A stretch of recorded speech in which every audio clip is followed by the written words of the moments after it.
আসসালামু আলাইকুম। আজকের ভিডিওতে আমরা অক্সফোর্ড কমা নিয়ে আলোচনা করব। এটা একটু আনইউজুয়াল অনেকের কাছে হতে পারে, কিন্তু আজকের ভিডিও দেখার পর আর আনইউজুয়াল থাকবে না। ওকে, আচ্ছা, অক্সফোর্ড কমা কি? অক্সফোর্ড কমা হচ্ছে সেই কমাটা যেটা হচ্ছে কোনো একটা লিস্টের মধ্যে পেনাল্টিমেট আইটেমের পরে দেওয়া হয়। পেনাল্টিমেট এই ওয়ার্ডটা মানে কি বা এই শব্দের অর্থ কি?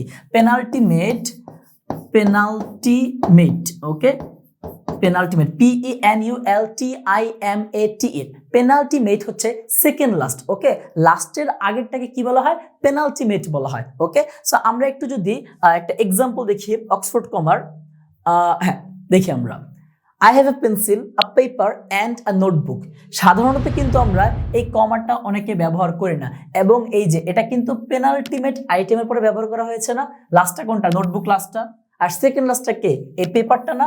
সো পেনাল্টিমেট আইটেমের পরে যে কমাটা ব্যবহার করা হয় সেটাকে কি বলা হয়? অক্সফোর্ড কমা বলা হয়। আমি আবারও বলছি, সাধারণত আমরা যখন অনেকগুলো আইটেমকে একসাথে অ্যাড করি আমরা কি করি? কমা দিই এবং অ্যান্ড দিই। কিন্তু এই যে সেকেন্ড লাস্ট যেটা, এটার পরে কিন্তু আমরা কি দিই না, সাধারণত কমা দেই না। কিন্তু এখানে যে কমাটা দেয়া হয় সেটাকে কি বলা হয়? অক্সফোর্ড কমা বলা হয়। এখন প্রশ্ন হলো যে ভাই আমরা এই অক্সফোর্ড কমাটা কেন দেই? আমি তোমাদেরকে একটা মজার এক্সাম্পল দেই, তোমরা তাহলে বুঝতে পারবা।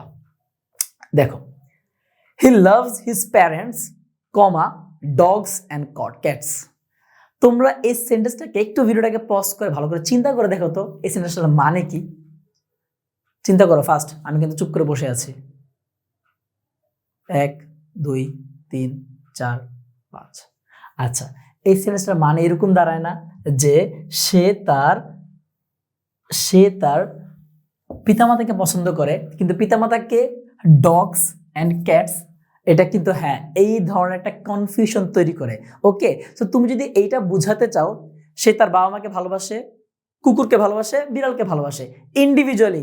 কুকুর আর বিড়াল তার বাবা মা না। ওকে, তুমি যদি আলাদা আলাদা বুঝাতে চাও তাহলে তোমাকে এখানে একটা অক্সফোর্ড কমা ব্যবহার করতে হবে।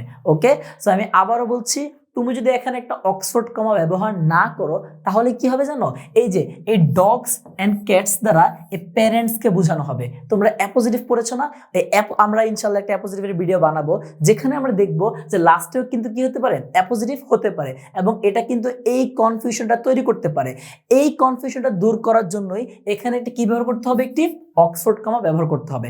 বর্তমানে কিন্তু জনপ্রিয় গ্রামারলি বা কি বলা যায় ওয়ার্ড কুইলবট বা এই ধরনের যে ওয়েবসাইটগুলো আছে, সেখানে কিন্তু তুমি যদি কোনো লেখা লিখো এবং তুমি যদি অক্সফোর্ড কমা ব্যবহার না করো তারা কিন্তু ভুল দেখায়। ওকে, সো অক্সফোর্ড কমা ব্যবহার করাটা এখন অনেক বেশি ম্যান্ডেটরি হয়ে গিয়েছে, এবং আমি আশা করব আজকে থেকে তোমাদের রাইটিংয়ে তোমরা অক্সফোর্ড কমা ব্যবহার করবা।